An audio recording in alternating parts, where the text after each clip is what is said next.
In this series, we've explored how Mary showed 7 different generosities when anointing Jesus' feet. She was generous with her time, choosing to care for Jesus above anything else. She was generous with her attention, which meant she understood how best to use the time she was giving up. She was also generous with her wealth, knowing in a profound way that all things come from God, so was giving back to Christ that which was already his. She was generous too with her talent, knowing herself well enough to know what she could do and what was needed, and then actually doing it.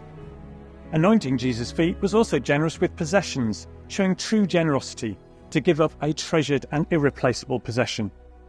Her love for Christ was all that mattered, meaning she could be generous with how people perceive her, accepting people would criticize her and not understand her for what she did. And finally, by getting down in the dust and the dirt, she was generous with her comfort, giving up her own comfort to someone who would soon be giving up their life. As we've seen, generosity is at the heart of the gospel, and the heart of our faith, and the heart of our ministry as disciples and as a church. The generosity of God is woven into everything, from before creation and for all times. To live a generous life is not some useful side interest. It is intrinsic to the living out of our faith. In his letter to the church in Corinth, Paul writes that their generosity not only supplies the needs of the saints, but also overflows with many thanksgivings to God. Through the testing of this ministry, you glorify God by your obedience to the confession of the gospel of Christ, and by the generosity of your sharing with them and with all others. This is such a key point. We glorify God by living generous lives. It works hand in hand with the confession of the gospel of Christ to glorify God. As we've explored these generosities, I've also explored my own struggles with them and when I have seen others show them. Now, in this final session, I want us to spend some time reflecting on these different generosities and how comfortable we are with them. As we discussed earlier, generosity is itself a spiritual gift.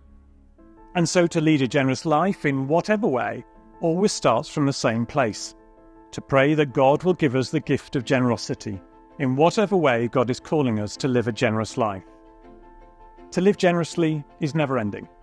There are always new ways to be generous and to grow in a depth of generosity. It can also be difficult and challenging because we're living differently by doing so and standing against some of the ways people expect us to live. So it really helps, to not see this as an individual pursuit but a collective enterprise where we encourage each other and support each other when we stumble and fall back. Being part of a generous community is enormously helpful to us as we look to live more generous lives. When looking at the different generosities, we have developed a tool that enables us to reflect on the different ways to be generous and to explore how comfortable we are with them. Now note, this is not about how good we are at the different generosities, but how comfortable we are being generous in these ways. I'm not sure how we would measure how good we were, to be honest, and I'm not sure how much it would add. But exploring our levels of comfort with them can help us unpack which ones we struggle with and why. Ultimately, to live a generous life is to be liberated from thinking everything is ours, under our control and defines us. To see ourselves instead as receivers of incredible divine generosity, with the privilege, joy and responsibility that brings, is what this is all about. So exploring our comfort, or not, with these generosities is designed to liberate us, to free us to become ever more like the generous God we believe in.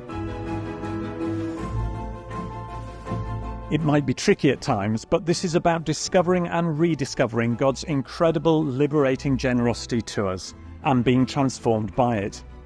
The tool we use is called a generosity web, and it's really simple. You need to spend time thinking, praying and reflecting on these 7 generosities, and then mark on a scale of 1 to 10 how comfortable you are with each of them. Plot these numbers on this graph and connect the dots together and, hey presto, you have your generosity web.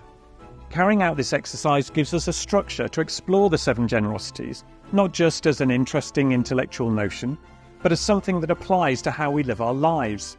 It also enables us to reflect on how and why we find some generosities easier than others. Visualizing it in this way enables us to see how we see ourselves and to be encouraged by the way God's gift of generosity is already at work within us. It also enables us to reflect on whether God is nudging us to accept a new spiritual gift of generosity. Is there one or more of these generosities that we need to receive and then live out? And how do we get to being completely comfortable with all these generosities? Through practice. At the beginning of the day or week, think ahead to what you will do and look for simple ways to live more generously when you do so. And mark some time in your diary a month from now to spend looking at how you're getting on and what you have learned and done so far. If some of these generosities seem too difficult and you don't know how you can ever get more comfortable living them out, then I have one final message for you. You are in exactly the right place. Paul in 2 Corinthians says that the Lord said to him, "My grace is sufficient for you, for power is made perfect in weakness." We don't have to try to be generous in our own strength and power. That's the whole point. Generosity is itself a gift. We are completely dependent on God to give us what we need to be the generous disciples He longs us to be. If we want to be more generous, then sit at the foot of the cross, the greatest generous act of all, and God will do immeasurably more than we can ask or imagine.